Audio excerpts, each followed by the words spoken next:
All right, welcome back, you beautiful overthinkers. If you've ever watched Stranger Things and thought, yeah, this feels way bigger than some monsters in a basement, congratulations, your brain works. Let's talk. Another world that I've coined the Abyss. We'll break down how Vecna uses human vessels, what Dustin's discoveries imply about wormholes and exotic matter, and why destroying the Upside Down could be the only way to stop reality itself from collapsing. Stranger Things has spent 4 seasons training its audience to believe one thing, that the Upside Down is the ultimate threat. It's where the monsters come from, where the danger lives, and where every major catastrophe seems to begin. But Season 5 quietly challenges that assumption in a way that reframes the entire series. The show strongly suggests that the Upside Down was never meant to be the destination. It was always the middle, a passage, a fragile connection between 2 very different realities. And Vecna's real plan only makes sense once you stop seeing the Upside Down as a world and start seeing it as a bridge. Season 5 reveals that Vecna's obsession with targeting the weak-minded was never just cruelty or convenience. It's strategy. As Will explains, Vecna uses vulnerable people as psychic vessels, linking their minds to his own. These victims don't simply fall under his control.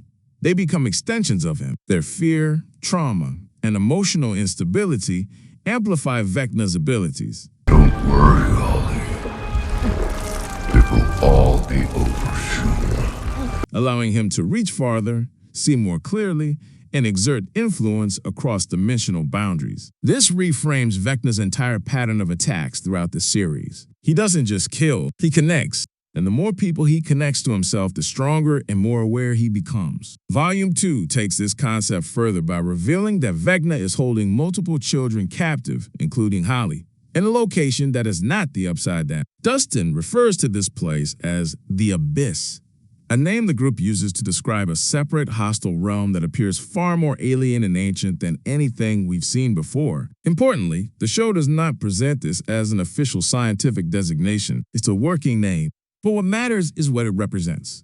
A world distinct from both Hawkins and the Upside Down, and possibly the place where Vecna has truly belonged all along. This idea connects directly back to Henry Creel's fate after his confrontation with Eleven at Hawkins' lab. When Eleven defeated him, Henry didn't simply die or disappear. He was cast into a different reality entirely. Season 5 strongly implies that this realm, the one Dustin calls the Abyss, is where Henry survived, evolved, and eventually became Vecna.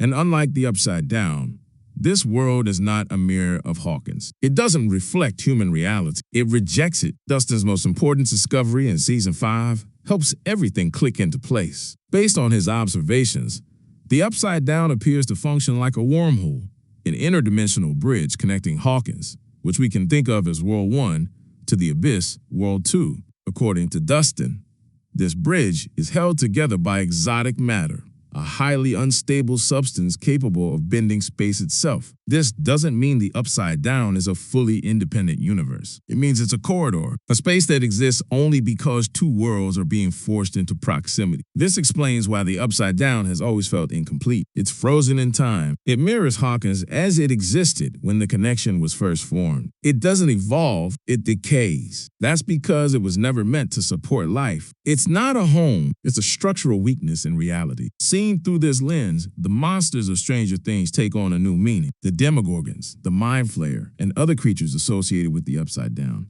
may not originate there at all. The show strongly suggests they pass through it. The Upside Down acts as a conduit, allowing entities from the Abyss to reach the human world. For years, the characters believed they were fighting an invasion. In truth, they may have been dealing with leakage. This also reframes Eleven's role in the story in a far more tragic way. When Eleven first made psychic contact with Henry while working under Dr. Brenner, she wasn't just locating another test subject. She was unknowingly creating the bridge itself. That moment of connection appears to be what formed the wormhole that would later be called the Upside Down. Eleven didn't open a door intentionally. She tore a seam in reality without realizing it. Vecna's entire plan depends on exploiting that seam. Wormholes, by their nature, are unstable. They require constant energy to remain intact. This is where Vecna's vessels become essential. By linking himself to multiple human minds, Vecna gains the psychic output needed to keep the bridge open while simultaneously weakening the boundaries between both worlds. The longer the wormhole exists, the thinner those boundaries become. As 11 points out,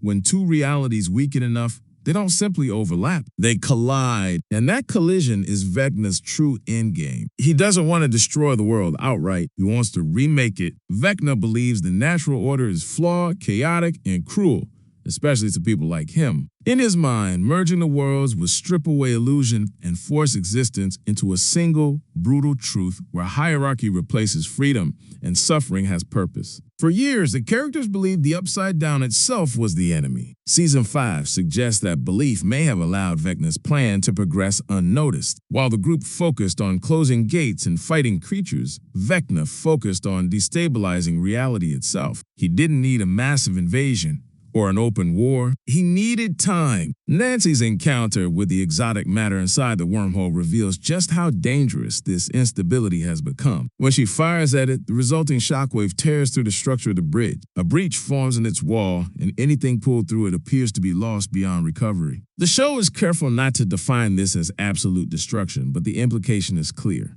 The Upside Down is no longer safe, stable, or predictable. This leads to the most terrifying realization of all. To stop Vecna permanently, the bridge itself may need to be destroyed, not sealed, not controlled, destroyed. That would collapse the Upside Down entirely, severing the connection between Hawkins and the Abyss. But doing so could come at an unimaginable cost, because Hawkins has been entangled with the wormhole for years. This is where Stranger Things becomes less about monsters and more about consequences. 11 is forced to confront the possibility that the disaster threatening the world began with her. Her arc comes full circle here, transforming her from a weapon created by exploitation into someone who must choose whether reality itself can be saved or whether it must be sacrificed to prevent Vecna from reshaping it. Vecna's true genius lies in patience. He doesn't force the merge. He encourages it. He lets physics, trauma, and instability do the work for him. If the group fails, the end won't look like an invasion. It will look like reality quietly unraveling, starting in Hawkins and spreading outward until the concept of separate worlds no longer exists. And if that happens, Vecna doesn't just win, he becomes inevitable. So yeah, no pressure, Hawkins. Let me know what you think in the comments. Argue with me respectfully like emotionally stable adults. And if your brain hurts right now, congratulations, the video worked. I'll see you in the next one.